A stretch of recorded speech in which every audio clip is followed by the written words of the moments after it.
Bonjour mes sœurs et frères, et heureux que vous soyez tous présents, que nous soyons présents au nom de notre Seigneur Jésus-Christ.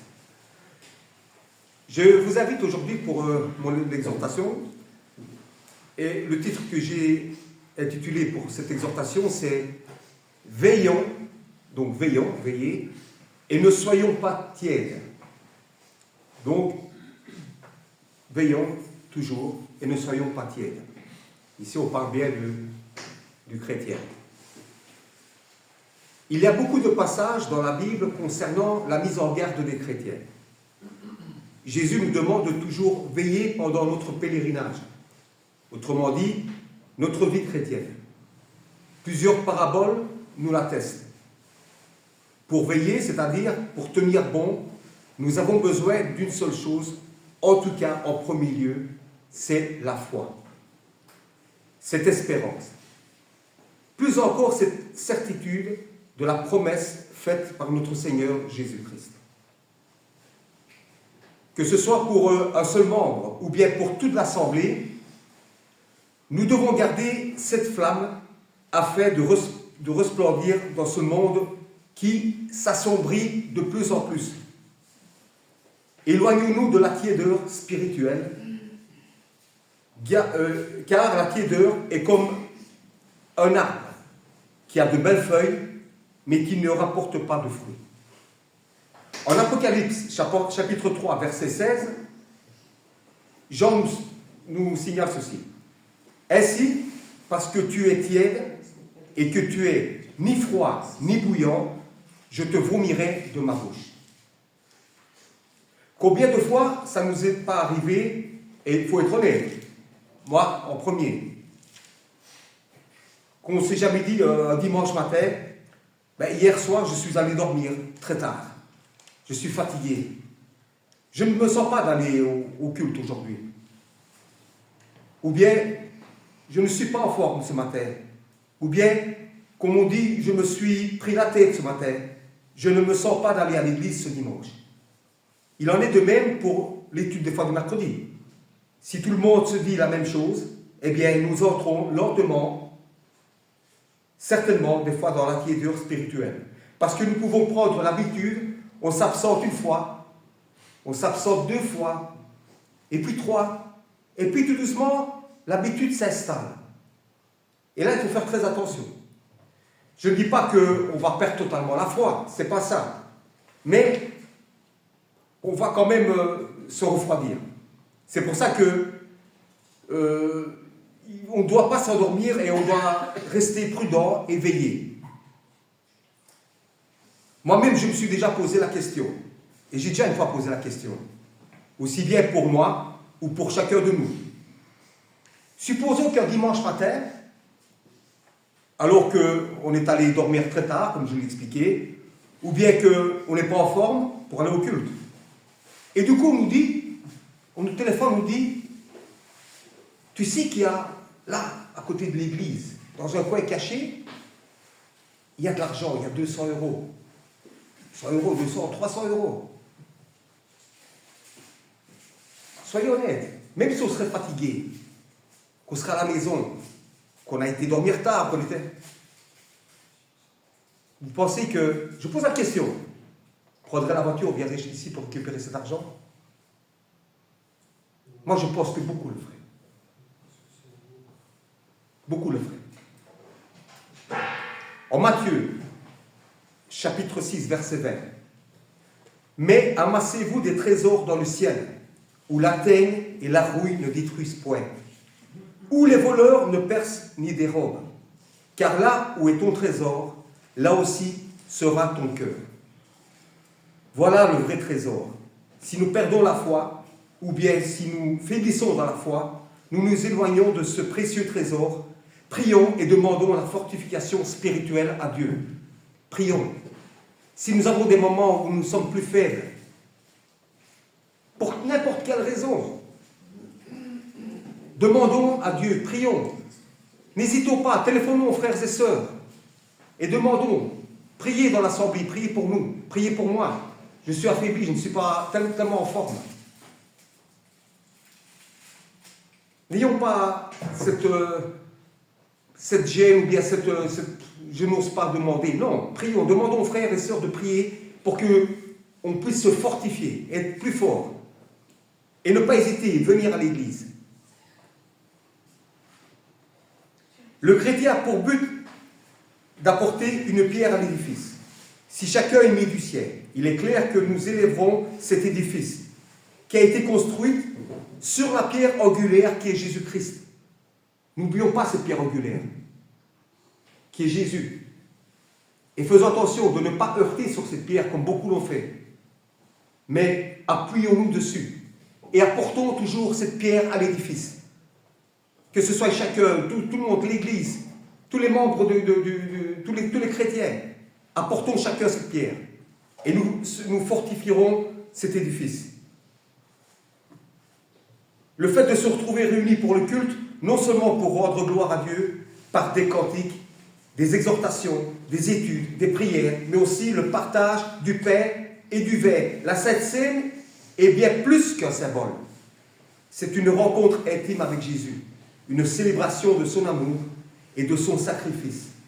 En partageant ce repas, nous sommes invités à raviver notre foi, à exprimer notre gratitude et à anticiper joyeusement le retour du Christ. Car il nous l'a promis. Notre Seigneur nous a dit dans sa parole, « Là où 2 ou 3 seront réunis en mon nom, je serai au milieu de vous. » N'est-ce pas encourageant? Alors imaginez, quand une salle est remplie, c'est une joie indescriptible. C'est un encouragement mutuel. Le fait d'être réunis nous apporte également du réconfort. Nous sommes soulagés en nous confiant les uns les autres, que ce soit pour des soucis ou bien un affaiblissement de la foi ou autre chose. Le fait de se retrouver autour du culte ne peut qu'apporter du réconfort, de la chaleur. Oui, de la chaleur. Si nous voulons nous éloigner de cette tiédeur, cette chaleur nous fortifie dans la foi, la paix intérieure et l'espérance. Matthieu chapitre 4, verset 4. Jésus répondit, « Il est écrit, l'homme ne vivra pas de pain seulement, mais de toute parole qui sort de la bouche de Dieu. » Donc, sœurs et frères, notre âme a besoin de nourriture spirituelle. Le fait ne fût-ce que lire même un chapitre ou plusieurs versets, ne peut que nous fortifier comme le pain fortifie le corps. N'ayons pas peur, n'hésitons pas. Le matin, s'il y a un peu de calme, prenons la Bible. Et ne fût-ce que lire un chapitre. Prenez un chapitre, n'importe lequel. Et continuez tout le temps, tous les jours. Prenez un chapitre, lisez, ou bien des versets. Et ça peut que nous solidifier et nous renforcer avec Dieu. Même s'il y a des passages bibliques plus difficiles à comprendre, des études dans l'Assemblée sont faites pour ça. Justement, n'oublions pas de demander dans nos prières à Dieu de nous aider à bien discerner sa parole, qui est une nourriture spirituelle, comme une maman ou un papa qui nourrit son petit enfant.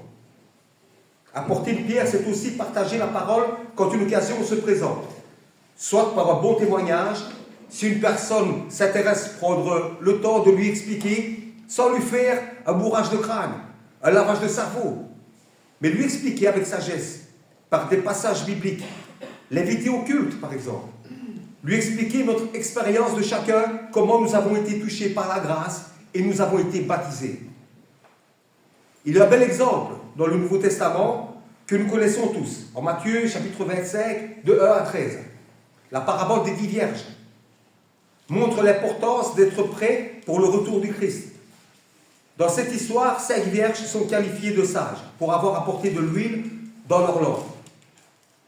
Tandis que les 5 autres, qualifiées de folles, n'étaient pas préparées. Cette parabole enseigne que seules celles qui sont prêtes seront accueillies lors de l'arrivée de l'époux, c'est-à-dire de Jésus-Christ. Et de préparation spirituelle. Pardon.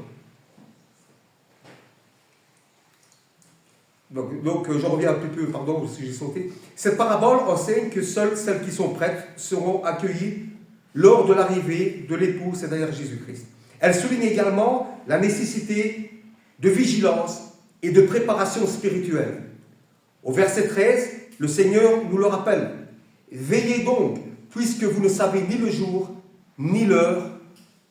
Si nous demeurons dans la tiédeur, nous risquons d'être vulnérables et de nous endormir, de nous chloroformiser, comme on dit.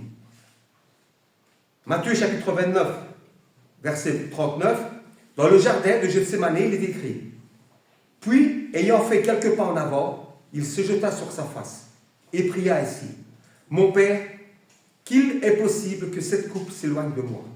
Toutefois, non pas ce que je veux, mais ce que tu veux. Et il vint vers les disciples, et il les trouva endormis. Et il dit à Pierre: vous n'avez donc pas pu veiller 1 heure avec moi. Veillez et priez, afin que vous ne tombiez dans la tentation. L'esprit est bien disposé, mais la chair est faible. Il est vrai que notre chair est de ce monde, avec tous ses convoitises et tous ses problèmes. Mais ici, on voit bien que le Seigneur, il parle à Pierre. C'est comme s'il nous parlait à nous. Ici, c'est vrai que c'est juste 1 heure, on n'a pas su veiller 1 heure. Mais faites attention, parce que nous, si nous ne veillons pas comme Pierre, il a fait, ici c'était juste 1 heure, mais nous, si on ne veille pas pendant plusieurs jours, et même plusieurs semaines, plusieurs mois, mais nous risquerons aussi d'être faibles.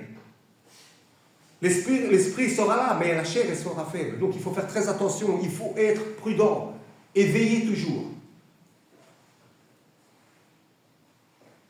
Cela me fait penser quand nous louons une voiture en vacances. Par exemple, on reçoit une auto impeccable.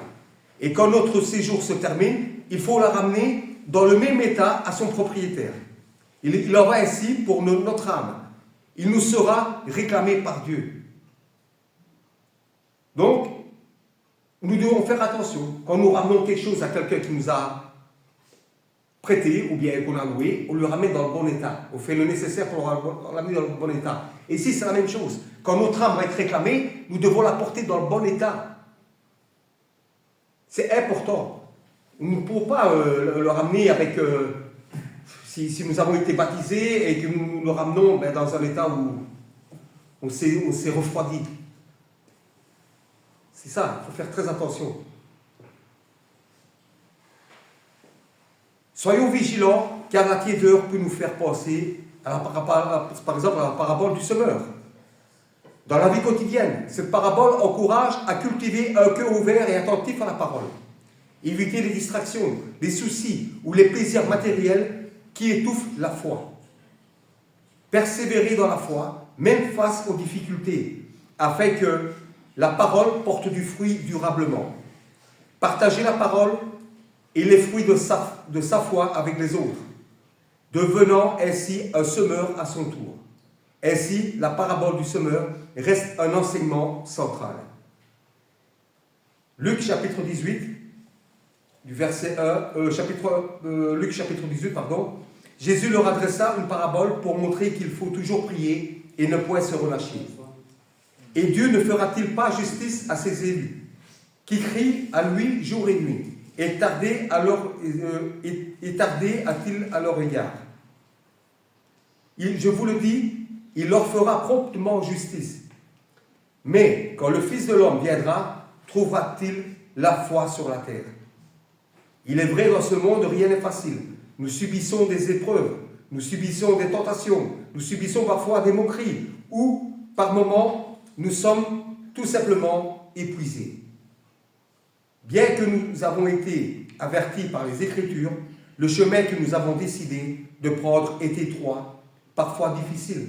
Gardons la foi et la force que Dieu nous donne par son Fils Jésus-Christ.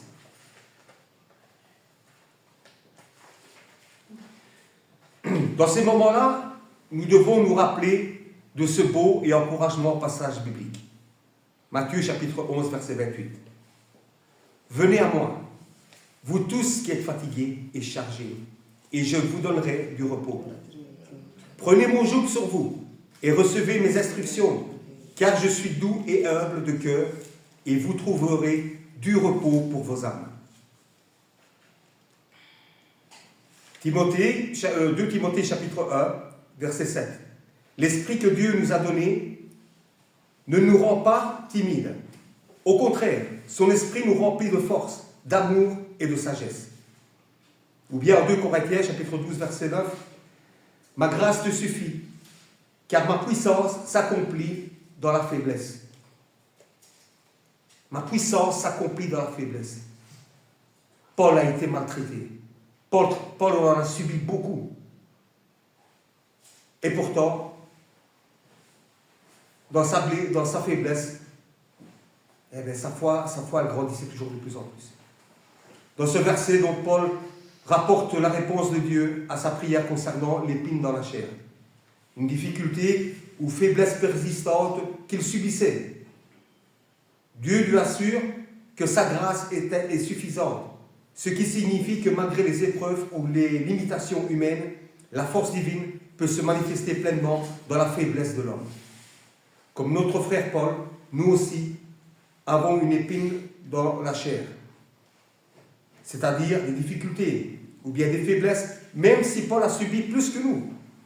Mais seulement, voilà, nous sommes sous la grâce, sous le réconfort divin, par Jésus-Christ, notre médiateur. Mes sœurs et frères, si nous persistons dans la tiédeur, à la longue, nous risquons d'être comme le sel qui perd de sa saveur.